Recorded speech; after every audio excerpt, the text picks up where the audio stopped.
এখন বলবো শেষ খবর পাওয়া পর্যন্ত তুফান ও তুফানের সাথে অন্যান্য সিনেমাগুলোর হালচাল ও আয়ের পরিমাণ। স্টার সিনেপ্লেক্সের 2 দশকের ইতিহাসে বাংলা চলচ্চিত্রের মধ্যে সর্বোচ্চ শো রেকর্ড গড়েছে তুফান। ইতোপূর্বে বাংলার কোনো সিনেমা এত শো চালানো হয়নি।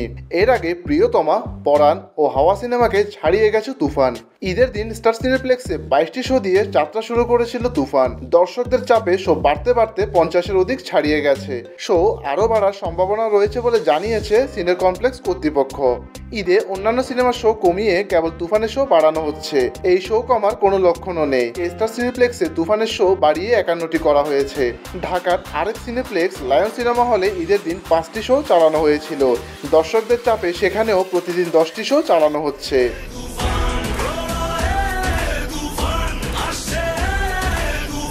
দেশ জুড়ে 120টির বেশি প্রেক্ষাগৃহে সিনেমাটি চলছে।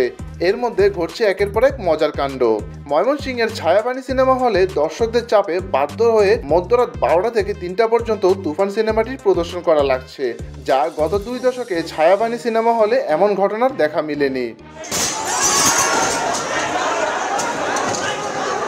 অন্যদিকে তুফান সিনেমার টিকিট না পেয়ে ঢাকার মধুমিতা হলে তুফান তুলে দিয়েছে বিক্ষুব্ধ দর্শক।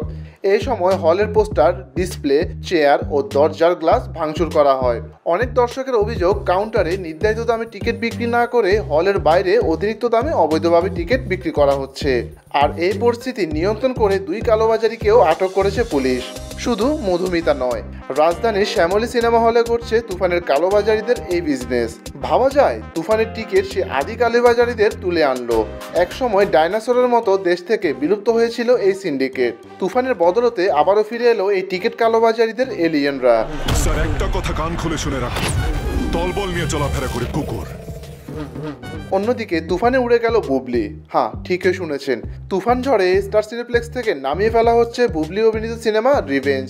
ঈদে মুক্তি পাওয়ার 5 দিন না পেরোতেই সিনেমা হল থেকে নামিয়ে ফেলা হচ্ছে রিভেঞ্জ সিনেমার বদলে সাকিবের তুফান সিনেমা শো চালানোর সিদ্ধান্ত নিয়েছে হল কর্তৃপক্ষ। আর এই সিদ্ধান্তের পরেই ক্ষুব্ধ হয়ে ওঠেন রিভেঞ্জ সিনেমার পরিচালক এমডি ইকবাল। সে ক্ষোভ তিনি সংবাদ মাধ্যমে প্রকাশ করেন।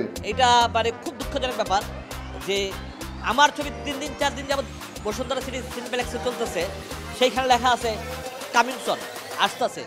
এইটা আমার সাথে একটা ব্যাড পলিটিক্স। হ্যাঁ, তারপরে আমি এটা প্রতিবাদ করছি। প্রতিবাদ করতে তারপর দিন আমার ছবি নেমে গেছে। ঠিক আছে, একটা ছবিকে যেখানে মানুষ দেখতেছে, এমন যে মানুষ দেখতেছে এমন কোনো কথা না, দেখতেছে, রিভিউ দেখতেছেন আপনারা, হাজার হাজার ইউটিউবে রিভিউতে বলতেছে, ভালো মন্দ সব কিছু বলতেছে, সেইখানে ছবিটা নেমে যাচ্ছে। এটা ব্যাড পলিটিক্স না, তাহলে ছবি বানাবে মানুষ কীভাবে? শুধু রিভেঞ্জ নয়, কপাল পুড়তে যাচ্ছে ঈদে মুক্তিপ্রাপ্ত বাকি 3 সিনেমা ময়ূরাক্ষী, ডার্ক ওয়ার্ল্ড ও আগন্তুকের ক্ষেত্রে।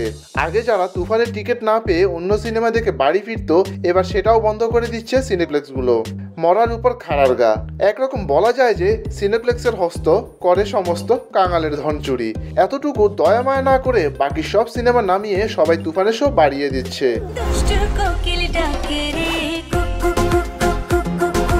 20 বছরের রেকর্ড ভাঙা তুফান শেষ খবর পাওয়া পর্যন্ত সিনেপ্লেক্সগুলো থেকে প্রথম 5 দিনে এসে প্রায় 2 কোটি টাকা আয় করেছে। বাকি সিনেমাগুলো সেখানে লাখের কোটায় এখনো ঝুলছে। তবে বাংলাদেশে বক্স অফিস না থাকায় সিনেপ্লেক্স ছাড়া দেশের আর কোনো সিনেমা হল থেকে আয়ের সঠিক তথ্য জানা যায় না। তবে খুব শীঘ্রই প্রযোজনা প্রতিষ্ঠানগুলো থেকে সব সিনেমার আয়ের পরিমাণ জানা যাবে। আর সেই আপডেট পেতে ততক্ষণ পর্যন্ত আপনারা রিপোর্টার হাউসের সাথেই থাকুন, কারণ সব সিনেমার আপডেট পাবেন প্রতিদিন এখানে। তুফান একদিন ডিস্ট্রিক্ট লেভেলে খেলবো, কিন্তু বাশির ভাই জানতো না আমি একদিন ন্যাশনাল লেভেলে খেলবো।